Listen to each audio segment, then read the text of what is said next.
پشمام، همین الان میخوامش، همین الان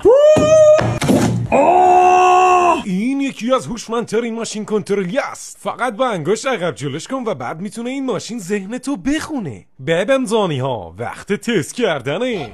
قرش بده، قیر بده، برو چپ، برو راست، بیا عقب، بیا عقب، بیا عقب،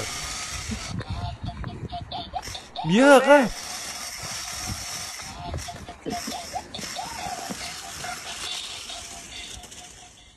هرکی بود تو راهت بغل کردی بچه بگو بازم غلط کردی. ما بارها تست کردیم، واقعا با مچ دست بخوای جابجاش کنی خیلی سخته و با انگشت اشاره هم همینجور. تبلیغات باز ما رو گول زد.